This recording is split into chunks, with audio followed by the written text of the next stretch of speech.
Билим. Алып аткан билимиңиздер берекелүү болсун. Бирок бул билим алып аткан билимиңиздер өлгөнгө чейин эле пайдасы тиет.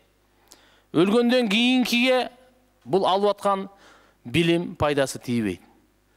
Мен айтар элем, же болбосо биздеги диний кызматкерлер айтат эле, бул билимди да калайлы, өлгөндөн кийин пайда бере турган билимди да калайлы.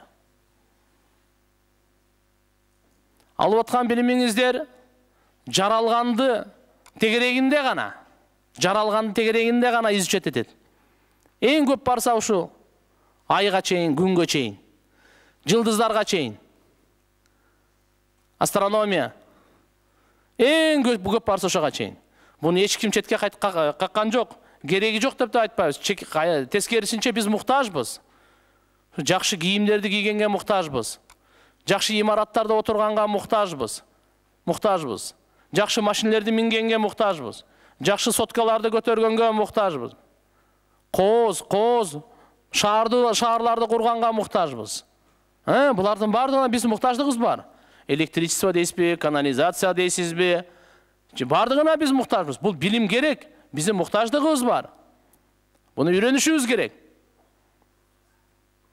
Бирок ушул ааламды жараткан, ошо сиздер биздер алтынды жараткан, нефтти жараткан, газды жараткан, темирди жараткан, кальцийди жараткан, магнитти жараткан, жерди жараткан, бардык жемиштерди жараткан, ошол асманды, ошол жерди жараткан, ошол абаны, тоону, көлдү, сууну жараткан.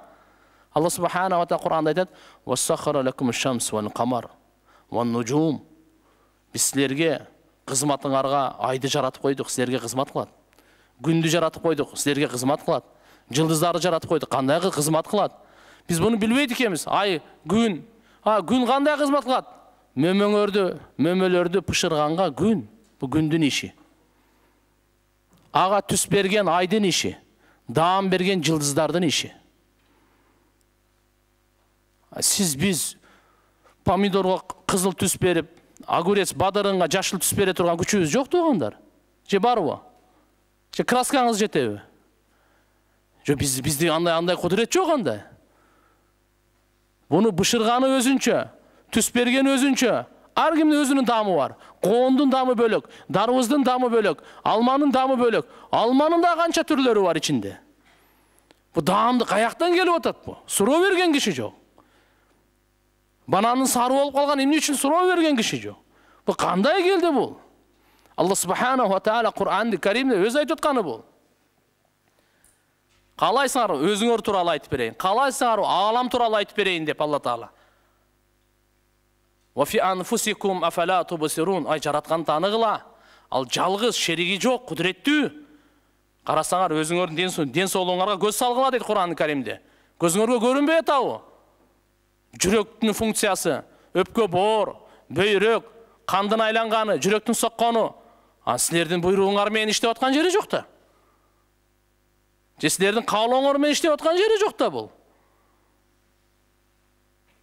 Адамдын каалоосу менен иштесе, анда мен өмүр бою өлбөй эле иштеттире берет элем. Андай эмес. Бул башка бирөөгө баш ийет. Жүрөктөрүбүз башка бирөөгө баш ийет. Бул жүрөктөрдү ата-энебиз жараткан жок, сиз жараткан жоксуз. Буну Аллах субханаху ва таала берген. Өз кудурети менен Кур'ани Каримде 14 кылым мурда пайгамбарыбыз эч бир мугалимден окуган эмес, эч бир китеп окуган эмес. Жүрөгүнө Алла субханаху ва таала өзү тарбия берип салып атат. Не деп? Валлаху ахраджакум мин бутуни уммахатикум ла та'ламуна шай'a ва жа'ала лакум сам'a вал абсара вал аф'ида ла'аллакум ташкурун. Алла силерди энеңердин ичинен чыгарды. Эч нерсени билбейт энеңер. Ошо чыккан мезгилде, ошо жерде ким канчанчы жылы туулган болсо, бир жыл аркага барсаңыз, же ошо жыл туулган күнүңүзгө эле барсаңыз, туулган күнүңүздө биле береңиз атаңыз ким экенин. Кийин эле билбедик, апа ким, улутуңуз ким, уруңуз ким, кайсыл жерде канчанчы жылы туулгансыз. Алла айтып атат, эч нерсени билбейт элең, жер эмне, асман эмне, эчтекени билбейт элең, өзүңдү деле билбейт элең, кайсы түстө келесиң, кайсы өңдө келесиң. Ва жа'алакум сам'a, эсиңерде болсун, кулакты мен бердим укканга. Вал абсара, көргөнгө көздү мен бердим. Вал афида, жүрөктү мен бердим дейт. Кеп жүрөктө болуп атты эле. Жүрөктү мен бердим дейт Алла Таала. Эмне үчүн? Лааллакум ташкурун. Мүмкүн силер жаратканга шүгүр кылып жашоону өткөрөөрсүңөр. Тоң моюн болбой, кутурбай, бузулбай, зулумдук кылбай, бири-бириңерге дагы укуктарыңарды сактап, Алланын да укугун сактап, өзүңөрдү таза, ынтымакта жашоону өткөрөөрсүңөр. Шүгүр кылып, каниетте жашоону өткөрөөрсүңөр. Анча-мынча сыноо келсе, сабыр кылып жашоону өткөрөөрсүңөр. Алла Тааланын талабы туганда.